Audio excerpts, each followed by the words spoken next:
चंट जेठानी शरीफ देवरानी। यूं तो शर्मा जी का जॉइंट परिवार अपनी आदर्शवादी सोच के लिए पूरे सारंगपुर गांव में जाना जाता था। परिवार के मुखिया शुभ शर्मा थे। परिवार में उनकी पत्नी कादम्बरी, 2 बेटे पुनीत, दर्श, बेटी निम्मी और पुनीत की पत्नी जूली थी। अरे जूली, बहू जल्दी से मेरी चाय तो दे दो। लाई ससुर जी। जूली भाभी, मुझे भी जल्दी से नाश्ता दे दो, कॉलेज के लिए देरी हो रही है। हाँ, बस 2 मिनट निम्मी। जूली, मेरा बटुआ कहाँ है? जल्दी से ढूंढ कर दे दो, दफ्तर के लिए देरी हो रही है। भाभी प्लीज मेरी पहले शर्ट इस्त्री कर दो, मुझे भैया से पहले ऑफिस पहुंचना है। बहू बेचारी सोच में पड़ जाती है कि पहले किसका काम निपटाए और सर पकड़कर सोफे पर बैठ जाती है। तभी कादम्बरी कहती है, अरे क्या हुआ जूली बहू, तू ठीक तो है? कुछ भी नहीं माँ जी, यहाँ किसी को चाय चाहिए, किसी को नाश्ता। अरे मैं बहू हूँ, रजनीकांत का बनाया चिट्टी बाबू नहीं, जो फट से सब कुछ कर दूं। मुझसे अब और अकेले नहीं होगा। मगर बहू, इसका हल क्या है? सासू माँ, हल ये है कि आप देवर जी की शादी करा दीजिए। 2 बहू होंगी तो मिल बांटकर मिनटों में काम हो जाएगा। सास को बहू की बात जच जाती है, जिसके बाद वह बहू तलाशने में जुट जाते हैं और शर्मा परिवार की तलाश सिया नाम की सुंदर सी लड़की पर खत्म होती है और पूरे गाजे बाजे के साथ सिया बहू बनकर ससुराल आ जाती है। सिया बहू, अपने शुभ कदमों से इस कलश को बिखेर कर भीतर आओ। जी माँ जी। बहू, अब तक इस घर को तेरी जेठानी ने संभाला था, मगर अब छोटी बहू होने के नाते तुझे उसका बराबर हाथ बटाना होगा। जी माँ जी। अगली सुबह सिया जल्दी उठकर सारा काम खत्म करके खाना बनाती है। तभी उसकी जेठानी बड़ी हड़बड़ाहट के साथ रसोई में पांव रखती है। आज उठने में इतनी देरी हो गई, पता नहीं इतने कम समय में नाश्ता कैसे बनाऊंगी। आपको जहमत करने की कोई जरूरत नहीं है जेठानी जी, क्योंकि मैंने नाश्ता बना दिया है। अरे वाह, इसने तो सफाई से लेकर रसोई दोनों संभाल लिया, मगर ये बात मैं जताऊंगी नहीं। क्या हुआ जेठानी जी, कहाँ खो गई? देवरानी जी, मैं कोई दूध पीती बच्ची नहीं जो खो जाऊं। और दूसरी बात, नई बहू होने के नाते पहली रसोई तो तुम्हें ही पकानी थी, मगर आज के बाद खाना तुम ही बनाओगी। ये मेरा नहीं बल्कि माँ जी का हुक्म है। माँ जी का कहा मैं कैसे टाल सकती हूँ जेठानी जी।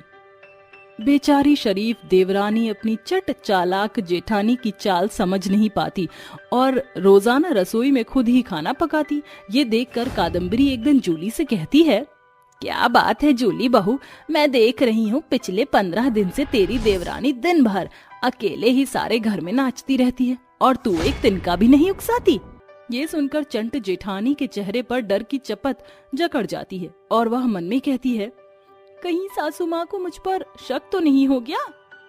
अरे क्या हुआ जूली बहू, सांप सूंघ गया क्या? नहीं नहीं माँ जी, वो क्या है ना कि मेरी प्यारी देवरानी को अपने कामों में किसी की दखलंदाजी पसंद नहीं, इसलिए सिया ने मुझे काम से छुट्टी दे दी है। मगर गुजरते दिनों के साथ देवरानी सभी की चहेती बन जाती है। वाह भाभी, क्या स्वादिष्ट खाना बनाया है, पेट भर गया मगर मन है कि भरता ही नहीं। सच सिया, तुम्हारे हाथों के खाने में संजीव कपूर जैसा स्वाद है। 90 तुले मिर्च मसालों के साथ जायकेदार खाना बनाती हो तुम। शुक्रिया जेठ जी। सच छोटी बहू, जब से रसोई की बागडोर तेरे हाथों में आई है, मुझे हाजमे की गोली नहीं खानी पड़ती। ससुराल वालों के मुंह से अपनी देवरानी की वाहवाही सुनकर जेठानी भीतर ही भीतर जल भुनकर कहती है, जरा देखो तो इन दगाबाज ससुराल वालों को, सालों से मेरे हाथों का खाना खाते रहे, तब तो सभी के मुंह पर ताला पड़ा हुआ था, जैसे मैं तो इन्हें जहर खिलाती थी। कुछ तो करना पड़ेगा। फिर उसी शाम, अरे जूली बहू जरा सुन तो। जी माँ जी, कहिए। देखना, तेरे देवर ने सुबह ही मुझे भाजी तरकारी लाने के पैसे दिए थे, मगर मेरे दिमाग से निकल गया। जाकर अपनी देवरानी को गट्टे की सब्जी बनाने को बोल दे, और हाँ, उसे कह देना कि नमक मिर्च हमेशा की तरह नपा तो ला ही रखेगी। आपका हुक्म सर आंखों पर सासू माँ। चालाक जेठानी मन ही मन साजिश बुनते हुए रसोई घर में दस्तक देती है। देवरानी जी, वो सासू माँ ने कहा है कि रात के खाने में गट्टे की सब्जी बनाना, और हाँ, सब्जी तीखी और चटपटी बनाना माँ जी ने कहा है। मगर जेठानी जी, माँ जी तो हमेशा कम मिर्च मसाले की ही सब्जी पसंद करती हैं। फिर सिया, शायद माँ जी के मुंह का स्वाद बिगड़ गया हो, तभी तो उन्हें तीखी सब्जी का चटकारा लगाने का चस्का चढ़ा है। कहीं तुम्हें ऐसा तो नहीं लग रहा कि तुम्हारी जेठानी झूठ बोल रही है? ऐसा कुछ नहीं है जेठानी जी, मुझे आप पर भरोसा है। इसके बाद देवरानी खाना बनाकर अपने ससुराल वालों के पास आती है, जिसे देखकर चालाक जेठानी मन में कहती है, जैसे ही सासू माँ इस तीखी सब्जी का चटकारा लगाएंगी तो ज्वालामुखी के जैसे फूट पड़ेंगी। आप सभी खाना शुरू कर सकते हैं। 1 मिनट बाद, अरे मोरी मैया मर गई रे। क्या हुआ माँ जी? क्यों री कलमुही, महीनों भर के मिर्च मसाले बरनी इस गट्टे की सब्जी में ही स्वाहा कर दी क्या? मगर माँ जी, आपने ही तो जेठानी जी से तीखी सब्जी बनाने को बोला था। देवरानी जी, मैंने कब कहा? कुछ भी कहानियां मत बनाओ। भरे ससुराल वालों के सामने जेठानी को झूठ बोलता देख शरीफ देवरानी सब समझ जाती है। अच्छा, तो ये सब जेठानी जी का किया धरा है। शायद ये मेरी शराफत को मेरी बेवकूफी समझ रही हैं। अगर ये खिलाड़ी हैं तो मैं भी कोई अनाड़ी नहीं, इनकी चालाकी का मुंह तोड़ जवाब दे सकती हूँ। अगले दिन, अरे सिया बहू, सुन तो जरा। जी ससुर जी। वो मेरा खाकी रंग का कुर्ता गंदा हो गया है, जूली बहू कपड़े धो रही है, उसे दे देना, धो देगी। मिल गया मौका अपनी चंट जेठानी को सबक सिखाने का। सिया अपने ससुर के कुर्ते को अपने कबर्ड में रख देती है और रात होने पर दबे पांव छत पर जाकर कपड़ों के बीच सुखा देती है। अगली सुबह, अरे सुन बहू, जरा अपनी जेठानी से मेरा कल वाला कुर्ता लिया। जी लाई ससुर जी। जैसे ही ससुर कपड़ों पर जमी गंदगी देखता है तो जूली को बुलाहट लगाता है, जिसके साथ सारा घर उठकर हॉल में आ जाता है। क्या हुआ पापा जी, आप गुस्से में लाल पीले क्यों हुए बैठे हैं? क्यों बड़ी बहू, तेरे हाथों में जान नहीं क्या? ये किस तरीके से कुर्ता धोया है जो गंदगी जैसी की तैसी बनी हुई है? मगर ससुर जी, मैंने तो ये कुर्ता धोया ही नहीं। मगर जेठानी जी, मैंने तो आपको कहा था कि ससुर जी का कुर्ता सबसे पहले धोना, फिर भी आपने काम चोरी करने के चक्कर में कुर्ते को ऐसे ही सुखा दिया ताकि किसी को शक ना हो। मगर, अरे ये अगर मगर बंद कर, समझी ना, निकम्मी निठल्ली कहीं की, इसी दिन के लिए देवरानी चाहिए थी। क्यों जूली, ऐसी वाहियात हरकत करते तुम्हें शर्म नहीं आई? शायद तुम्हें सिया से सीखने की जरूरत है कि ससुराल कैसे संभालते हैं। ससुराल वालों के ताने सुनकर जेठानी के दिल में बसी अपनी देवरानी के लिए जलन जुबान पर आ जाती है। सिया सिया सिया, जिसे देखो मेरी देवरानी की गाथा लिए बैठा है। जब से इस देवरानी ने इस घर में दस्तक दी है, बड़ी बहू को तो सबने जैसे बिसार ही दिया है। इस गरीब घर से आई 2 कौड़ी की देवरानी और आप सभी जरूरत से ज्यादा ही जान छिड़कते हैं इस गंवार गरीब पर। इसलिए मुझे ससुराल वालों के सामने शर्मिंदा करने के लिए आप हमेशा मेरे बने कामों को बिगाड़ती थी, कभी खाने को खराब करके, कभी साफ सुथरे घर में कूड़ा बिखेर कर। झूठ बोल रही है ये, आप इसके शरीफ चेहरे पर मत जाइए। बस कर बहू, तूने खुद अपने मुंह से अपना कच्चा चिट्ठा कबूल कर लिया। क्रोध, जलन और बैर इंसान की बुद्धि को खा जाता है, तेरी तरह। आखिर में ससुराल वालों के सामने चालाक जेठानी की पोल पट्टी खोल जाती है। उस घड़ी जेठानी की जुबान पर पछतावे की चपत पड़ी हुई थी। कड़वा कथन है, मगर झूठ चाहे जितना भी बड़ा क्यों ना हो, सच्चाई का एक शब्द भी उस पर भारी पड़ जाता है। जादुई पपीते में सोने के बीज। दृष्टि मंदिर से पूजा करके अपने घर की तरफ लौट रही होती है, तभी मोहल्ले की कुछ औरतें उसे देखकर कहती हैं, अरे अरे देखो तो जरा, आ गई पांच कहीं की, इससे तो दूर ही रहना चाहिए, इसकी शक्ल भी नहीं देखनी चाहिए। इसकी शादी को पूरे 6 साल हो गए और अभी तक इसे कोई संतान नहीं है। न जाने कैसी किस्मत लेकर आई है ये।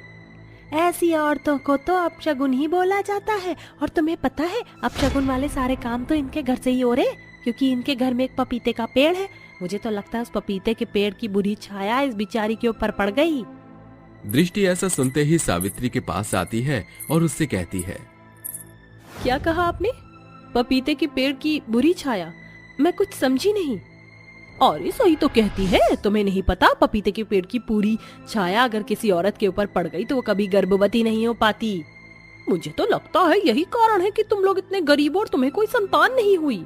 सभी की बातें सुनने के बाद दृष्टि वापस अपने घर लौट आती है, जिसके बाद वो औरतों की कही हुई सारी बातें अपने पति कौशल को बताती है। अगर ये बात सच में है तो हमें इस पपीते के पेड़ को काटकर यहाँ से फेंक देना चाहिए। हाँ हाँ, तुम सही कहती हो, हमें इस पेड़ को यहाँ से काट कर फेंक देना चाहिए। दृष्टि और कौशल दोनों ही बच्चे के लिए पपीते के पेड़ को काटकर फेंकने की कोशिश करते हैं, लेकिन वो जितनी बार भी पपीते के पेड़ को काटने की कोशिश करते, उनकी कोशिश नाकामयाब हो जाती और पपीते के पेड़ को जरा भी नुकसान नहीं हो पाता। कई कोशिशों के बाद अचानक से पपीते के पेड़ से एक पपीता नीचे गिरकर टूट जाता है। अरे ये क्या, ये पपीता इतना चमक क्यों रहा है? अरे रुको जरा, मैं देखता हूँ आखिर इसमें ये चीज क्या है जो चमक रही है। जैसे ही कौशल पपीते के अंदर के बीज हाथों में लेकर देखता है, वो कोई मामूली बीज नहीं बल्कि सोने के बीज होते हैं, जिन्हें देखते ही कौशल हैरान रह जाता है। अरे दृष्टि, ये कोई मामूली बीज नहीं, ये तो सोने के बीज हैं। दृष्टि भी पपीते के अंदर से सोने के बीज देखकर हैरान रह जाती है। अरे वाह, ये तो सच में चमत्कार है। एक पपीते के अंदर से सोने के बीज कैसे निकल सकते हैं? मुझे तो यकीन ही नहीं होता। तभी उस पेड़ के अंदर से एक आवाज आती है। मैं कोई मामूली पेड़ नहीं बल्कि मैं एक जादुई पपीते का पेड़ हूँ। मुझे कृपा करके मत काटो। अगर तुमने मुझे नहीं काटा तो उसके बदले में मैं तुम्हें बहुत सारे ऐसे ही पपीते दूंगा जिसके अंदर कई सारा सोना होगा, जिसके चलते तुम अपनी पत्नी का इलाज किसी अच्छे हॉस्पिटल में करवा सकते हो। ये सुनकर कौशल और दृष्टि दोनों ही हैरान हो जाते हैं और वो पेड़ की बात मान लेते हैं, जिसके बाद जादुई पेड़ उन्हें और पपीते देता है जिसके अंदर सोने के बीज निकलते हैं। दृष्टि और कौशल सभी सोने के बीज इकट्ठे करके सुनार की दुकान पर बेच देते हैं, जिससे उन्हें काफी सारे पैसे भी मिल जाते हैं। अब तो हमारे पास बहुत सारे पैसे हैं, अब इन पैसों से तुम्हारा इलाज करवाएंगे। कौशल अपनी पत्नी को हॉस्पिटल ले जाता है, जिसके बाद डॉक्टर दृष्टि का चेकअप करने के बाद कौशल से कहते हैं, कोई बड़ी समस्या नहीं है, बस आपकी पत्नी के पेट में थोड़ी सी सूजन है, जिसके कारण आपकी पत्नी गर्भवती नहीं हो पा रही है। आप चिंता मत करिए, कुछ दिनों के इलाज में आपकी पत्नी बिल्कुल ठीक हो जाएगी और एक स्वस्थ बच्चे को जन्म देगी। डॉक्टर दृष्टि का इलाज शुरू कर देते हैं। कुछ दिन इलाज चलने के बाद एक दिन अचानक से दृष्टि को उल्टियां होती हैं, जिसके चलते दृष्टि को यह समझने में देर नहीं लगती कि वो प्रेग्नेंट हो गई है। अजी आपको मुबारक हो, आप पिता बनने वाले हो। क्या कहा तुमने? क्या ये सच है? मुझे तो यकीन ही नहीं होता, क्या मैं बाप बनने वाला हूँ? अरे वाह दृष्टि, आज तो तुमने मुझे खुश कर दिया। दृष्टि और कौशल दोनों ही बहुत खुशियां मनाते हैं, जिसके बाद देखते ही देखते दृष्टि के गर्भवती होने की खबर पूरे गांव में फैल जाती है और सभी लोग बहुत खुश होते हैं। वहीं दूसरी तरफ दृष्टि एक दिन कौशल से कहती है, हमारे पास एक अच्छा घर भी नहीं है, हमारा बच्चा क्या ऐसे घर में रहेगा? तुम सही कहती हो, हमें जादुई पपीते के पेड़ की मदद लेनी होगी, जिससे हम अपने आने वाले बच्चे का करियर सुधार सकेंगे। कौशल और दृष्टि जादुई पपीते के पेड़ के पास जाते हैं, जिसके बाद वो दोनों जादुई पपीते के पेड़ से मदद मांगते हैं। देखते ही देखते जादुई पपीते का पेड़ कौशल और दृष्टि को कई सारे पपीते दे देता है। तुम दोनों को जब भी मेरी जरूरत हो मदद की, मैं तुम्हारी मदद हमेशा करूंगा। कौशल और दृष्टि दोनों पपीते अपने घर में ले आते हैं, जिसके बाद वो उन सभी पपीतों में से सोने के बीज निकाल लेते हैं। इस बार उनके पास बहुत सारे सोने के बीज इकट्ठे हो जाते हैं, जिसके चलते उनके पास खूब सारा पैसा आ जाता है। वो उन पैसों से अपने घर को दोबारा से बनवाते हैं और इस बार वो अपने घर को बहुत सुंदर बनवाते हैं, जिसमें एक कमरा उनके बच्चे का भी होता है। कुछ ही समय में उनके हालात बिल्कुल ठीक हो जाते हैं और दृष्टि को भी पूरे 9 महीने हो जाते हैं। एक दिन अचानक से दृष्टि को पेट में बहुत तेज दर्द होता है। आई माँ, आई आ। वो दर्द से चिल्ला रही होती है, जिसके बाद कौशल उसे हॉस्पिटल लेकर पहुंचता है। हॉस्पिटल में डॉक्टर उसे तुरंत ओपीडी में ले जाते हैं, जिसके बाद देखते ही देखते ओपीडी से बच्चे के चिल्लाने की आवाज आती है। अरे मैं बाप बन गया, अरे वाह, मुझे तो यकीन ही नहीं होता, आखिर 6 साल के बाद मुझे पिता बनने का अवसर मिल ही गया। तभी डॉक्टर कौशल के बच्चे को बाहर लेकर आते हैं और कौशल की गोदी में उसका बच्चा दे देते हैं, जिसके बाद कौशल खुशी के मारे झूमने लगता है। वो अपने बच्चे और अपनी पत्नी को 2 दिन बाद वापस अपने घर ले आता है और जादुई पेड़ के पास जाकर उसका शुक्रिया अदा करता है। तुम्हारा बहुत बहुत शुक्रिया। आज तुम्हारी वजह से मेरे सभी सपने पूरे हो गए। अगर तुमने मेरी मदद न की होती तो शायद मैं कभी बाप न बन पाता। शुक्रिया तो मुझे तुम्हारा अदा करना चाहिए। तुमने मेरी जान बचाई और मुझे मेरे कहने पर काटा भी नहीं। मुझे तुम्हारे जादुई पपीतों की और जरूरत है। क्या तुम मुझे और अपने जादुई पेड़ से जादुई पपीते दे सकते हो? हाँ हाँ, क्यों नहीं।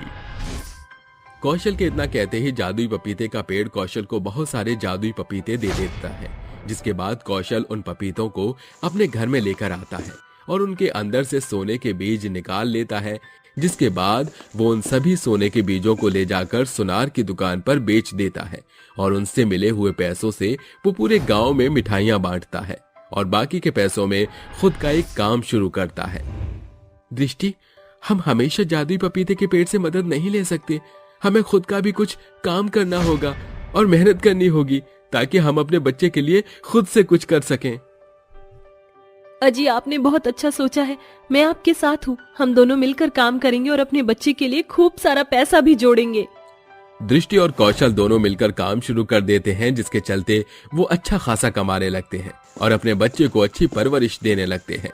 अब वो दोनों अपने जीवन में खुशी खुशी रहने लगते हैं।